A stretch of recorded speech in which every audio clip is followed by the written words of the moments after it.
Voici un autre podcast Café avec Spiritisme commence avec les commentaires de Luciane Bahia.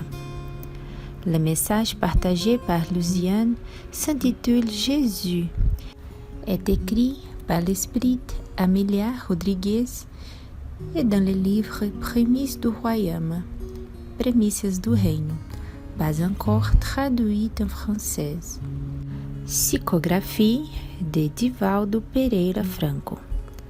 La poésie de la bienfaitrice analyse la présence de Jésus avec l'humanité. Elle dit: il avait vécu parmi ces gens simples, jetant les bases de l'édification fraternelle des esprits. Il s'était retiré pour faire preuve d'humilité et était descendu pour mieux servir. Il s'était passé d'intermédiaire dans ses projets et était venu lui-même participer aux moindres préparatifs, s'attardant chaque jour et chaque instant dans les soins les plus intenses, afin d'infuser par l'exemple les fermes leçons du devoir et de l'abnégation. Il était arrivé anonymement et parti humilié. Cependant, à ceux qui restaient confiants, il avait laissé l'armure de la patience, les armes de l'amour et de la stratégie du bien incessant et infatigable. Il leur avait offert les instruments inconnus jusqu'alors de la concorde et de la douceur et avait inauguré une manière étrange et singulière de combattre, le combat de la non-violence. C'était un des simples pollen qui pourtant féconderait toute l'humanité, surmonterait les distances et les temps. Dans son texte, Amélia souligne et partage également l'impact du message de Jésus sur ceux qui ont vécu son apostolat, ainsi que l'impact sur ceux qui ont eu l'occasion de rencontrer Jésus, raconte la bienfaitrice. Des hommes et des femmes arrachés à leurs tâches quotidiennes pour l'incomparable chemin de l'entendre fraternel. Même eux-mêmes n'ont pas réalisé la signification profonde de tout abandonner et le suivre.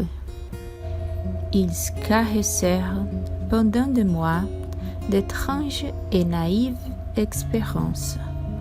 Ils se battaient entre eux, se disputaient la primauté, ils avaient des triomphes chimériques, ils aspiraient à des honneurs banals. Or, lentement, après avoir clarifié les questions qui tremblaient la faculté de raisonner et obscurcissaient le sentiment vacillant, ils pouvaient entrevoir la haute responsabilité qu'ils se sont retrouvés pour finir investis. Ils les avaient choisis d'origines diverses, le cœur engagé dans les différentes tâches de la vie quotidienne. À une femme habituée aux cousins des soins et de la séduction, il avait offert courage et force pour renouveler, être un exemple vivant de sa victoire de l'esprit sur la chair putrescible.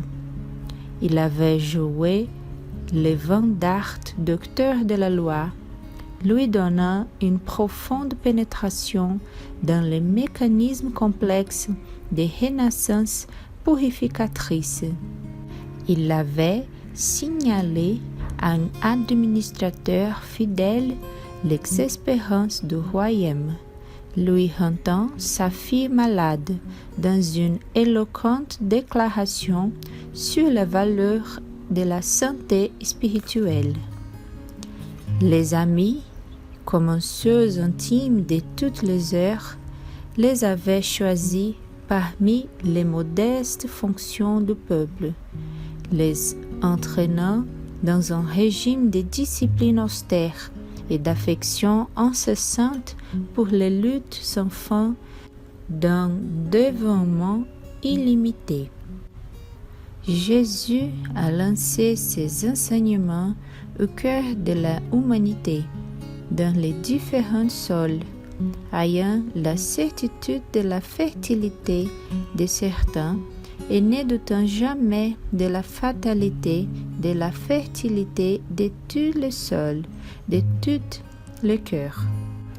Et Amélia souligne la permanence constante de Jésus avec nous. Partout, il était présent, et la simple annonciation de son nom est un puissant stimulant vers la liberté et la paix de l'esprit.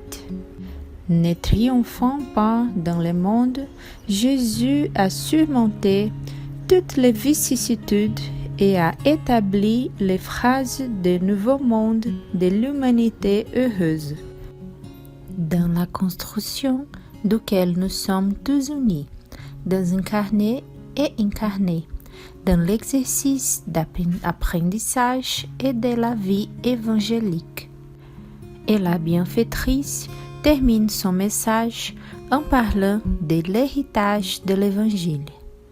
L'Évangile, la nouvelle ou la bonne nouvelle, est l'histoire la plus expressive d'une vie à travers d'autres vies, illuminant la vie de tous les hommes.